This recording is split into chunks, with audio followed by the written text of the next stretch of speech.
Ubisoft's E3 press conference played out like bad masturbation. You're not really into it, you don't know why you're doing it, and yet still you hope for a good outcome, only to be disappointed. You like that? I made that shit up today. It starts off with some sort of symphony for Assassin's Creed, which would sit there and make you think, I guess they're going to show off some Assassin's Creed. All the rumors led to there being some sort of Viking Assassin's Creed, but there wasn't. And then you're just kind of like, why?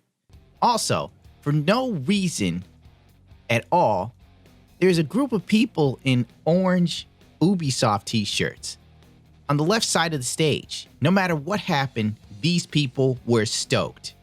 They must have been drip-fed cocaine throughout the entire show, because Lord knows it was boring as shit. Before you know it, we're met with our two hosts, Carrie Bland, ooh, that's a good name, and Chris Waters. Glimpse of the Assassin's Creed Symphony Tour starting on June 29th. Imagine an 80-piece live orchestra and choir playing the iconic themes from Assassin's Creed while you relive some of the most memorable moments from over a decade of Assassin's Creed in an immersive experience. Don't you see? People today have attention spans that can only be measured in nanoseconds. You might not remember who the pasty bastard is, but Chris Waters used to be a journalist on GameSpot. Because it's too hard to find the clip, I'm just going to tell you something about him and you'll have to take my word for it. Chris Waters said that, oh my God, I'll never forget this day because I lost my shit. Chris Waters said Battlefield Hardline was a good game, and for the first time in a long time, he was having fun playing a Battlefield game. What the fuck did I just hear, Lance?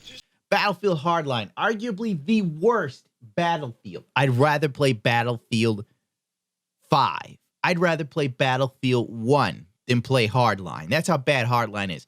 Chris Waters is on GameSpot telling you it's a good game.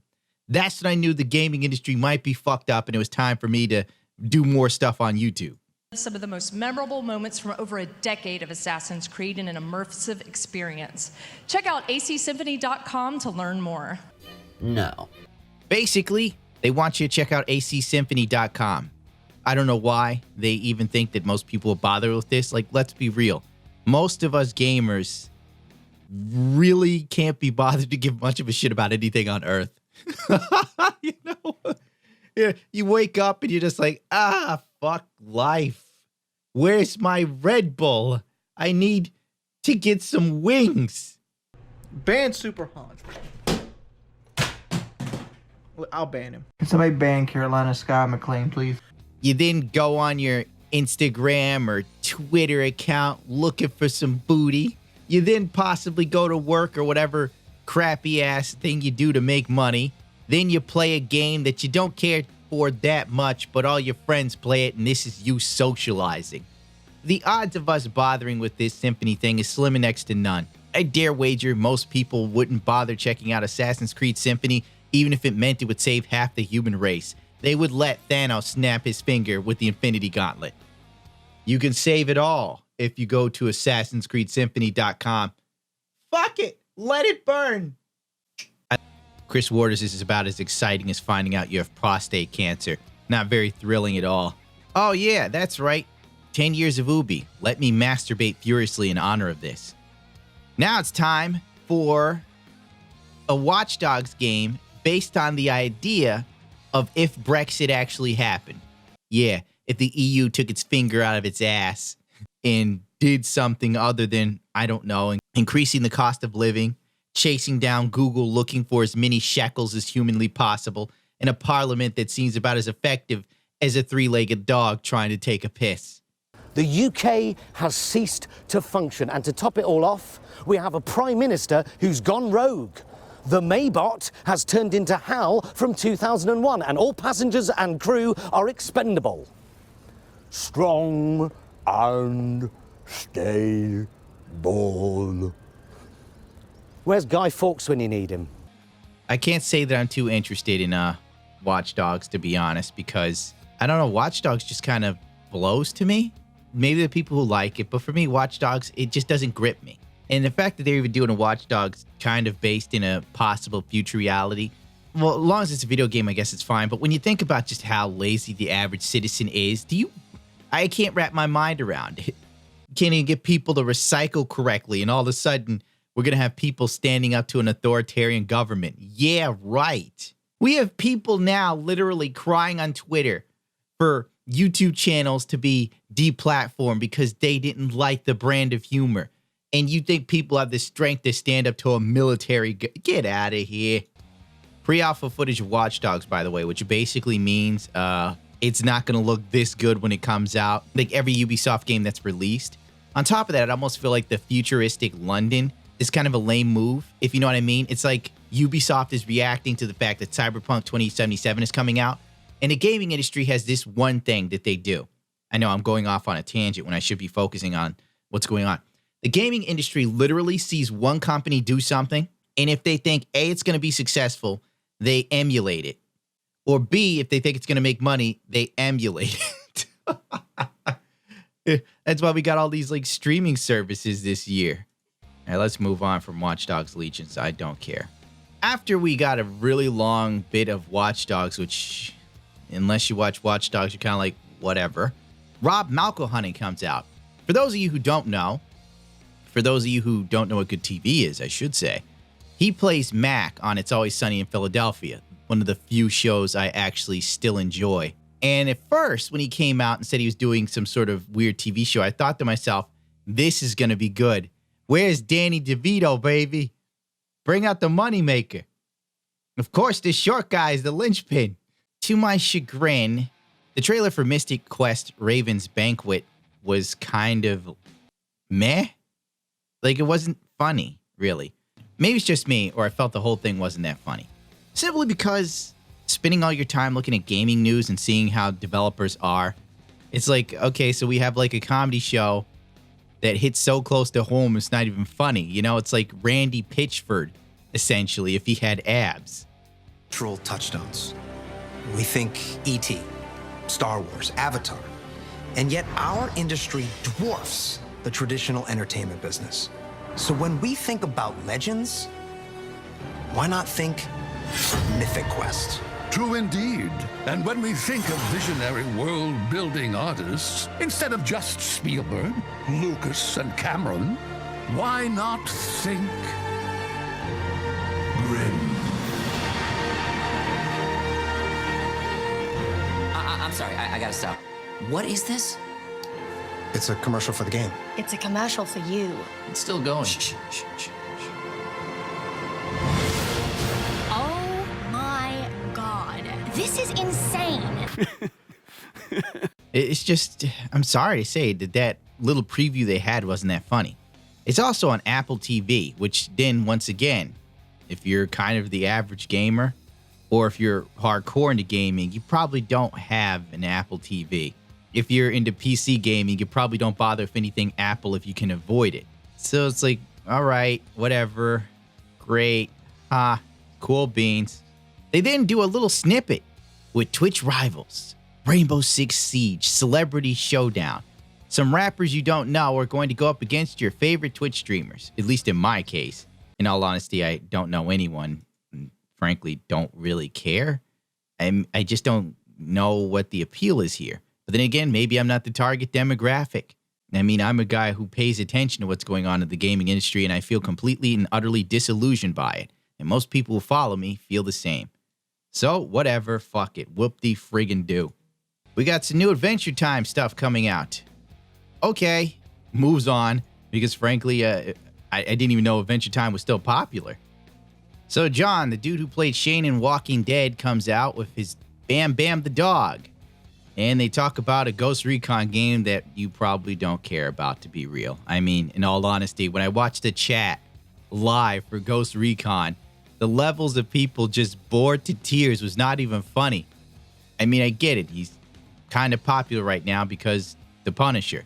But if Disney doesn't pick him back up to play the Punisher, we'll probably forget him like the kid who was Carl in The Walking Dead. Where's that kid? Don't know. Don't care. He hasn't done anything since. You know, I've had the chance to play some pretty strong, tough men over the years. I've played a deputy fighting zombies, special Special Forces soldier who lost everything. And now I get to play Cole D. Walker. He's a skilled former special operations soldier with his own sense of responsibility and his own moral code. He knows how things should be run. He loves his brothers, his fellow soldiers, but he is willing to do whatever it takes to complete his mission and take control of Aroa. There is no briefing, there's no backup.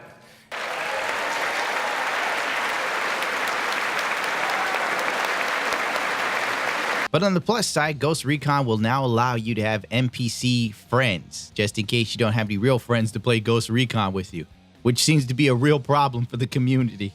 Tom Clancy's Elite Squad. Jesus Christ, didn't Tom Clancy die? This motherfucker must be spinning in his grave at this point. Ubisoft is throwing his name everywhere. Oh God, the Just Dance clip just couldn't be over soon enough for me. They need a new game called I Just Wish It Was Over. You play a depressed YouTuber who tries to muddle through the shit called social media. In all honesty, Just Dance, from all I know about it, is Twitch streamers, usually Twitch dots, let's be real. Only Twitch dots really play Just Dance. If you ever look up Just Dance on Twitch, it's 99% girls in short shorts or skirts, wiggling around for large sums of money, and they don't even dance as well as their avatars in the game. Hell, the most popular girl doing Just Dance made $300,000 and she didn't even buy the game. So it makes you sit there and go, outside of Twitch dots, who is Just Dance for? The occasional girl who sometimes wants to play. My ex-girlfriend played Just Dance and she didn't even own it. It's like, oh, you like Just Dance? She's like, yeah, I do. I'm like, I didn't know you bought the game. Oh, no, I played if someone else has it. So it basically hinges on if someone you know has the game and you feel like playing it. What the fuck? Gundam is stupid. Just Dance is a great game. It has contributed more to the... Am I in focus, Stu? Stu, am I in focus? Got the moves. I'm a little horsey, baby. You can... Oh, God, no. Shoo! Shoo! I can't see. Go away. Help. Amref, help. Just Dance has contributed more to the gaming industry than any other game in human existence. If you've ever been to the Just Chatting section, it's full of fantastic performers and entertainers and influencers who also enjoy this great game. Don't just dance, baby, please. That's right, baby. Dance away. Dance all over my penis. Prime entertainment. I will show you a few because, it's part of my job. Get away, dog. Look at her working. She works so hard. Thank you, Ubisoft. You make great games. This girl's so good at the game, she doesn't even need to own it or play it. She memorized all the dance moves in her car. Look at those big walubies. Let me touch you, baby. Shake it. Shake it. Shake it like a salt shaker. Imagine how sad it must be. You go to school for dancing, and the best you can do for a gig is pulling off one shot on Ubisoft's E3 press thing. How do you put that on your resume? Like, oh, what have you done? I danced at E3 with a panda that had a pink mohawk. Oh, wait, no, it's a rainbow mohawk. It's Pride Month. Forgive me for being oppressive. I just fast forwarded that part, honest to God. I did not sit through most of it. Oh, God, here we go. For Honor. Okay, cool beans, whatever. I mean, I know For Honor is better than it was, but frankly, in the gaming industry and in life in general right now, you don't have time to put out a product and then go, don't worry, we'll fix it later. Because frankly, that first impression will make or break you. And it's something as competitive as the gaming industry. You'd be a fool to basically put out something half-baked when people could just go to play something else that's a better game. I mean, I don't know if For Honor's made a bigger comeback than that, but frankly, it's just kind of like, whatever. Some sort of Outbreak thing in Rainbow Six Siege. They showed you some CGI where you might be going up against some sort of zombie-esque kind of thing. And it's just like, what? Why? Come on, Ubisoft. Can't you guys come up with something else? It's basically Nazi zombies, except it's alien or some crap. Whoop-de-friggin-do. Here we go, The Division 2. Let me rub my nuts furiously. I have been told The Division 2 is better than 1. Not hard to improve on a piece of shit, in all honesty. I love the fact they used a clip of Dr. Disrespect that he got banned from E3. Anyway, it's supposedly better. I've heard people say they enjoyed playing it, and then they just sort of stopped playing. You know? So it's like it was good enough to play for a few weeks, but not enough to hold you. Anyway, The Division 2, they got some new stuff coming out. Please come back. Please come back. You can play for free. Please come back. And also, they're developing a TV show with Netflix, or a movie. I'm sorry, I can't get excited because Netflix just, right now, they're in panic mode. Disney's putting out their streaming service, which means they'll have all the Marvel movies. So Netflix has to compete somehow by like putting money into anime and occasional weird one-off shows. Like, get ready to see a lot of YouTubers with Netflix specials, and most of them do not deserve it. I'm not trying to be an asshole, but for real, can you, like, for real, I dare you, I defy you to go watch Miranda Sings Netflix commercial for her new special. This is the second one they gave her. They canceled the TV show after 1 season, 6 episodes. They're like, holy shit, this is a stinker. Then they turn around and go, oh, wait, you're pregnant and still relevant? Here's another special. Do your little Broadway play show where you talk about your pregnancy as Miranda Sings, which makes no sense because I thought Miranda was a virgin. Turns out she likes the D. Who knew?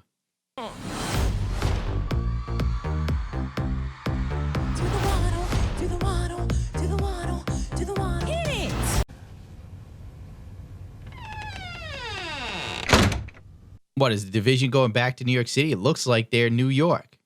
Or they're like on Coney Island or something. Where are they? The motherfuckers are Jersey? God, nobody gives a shit.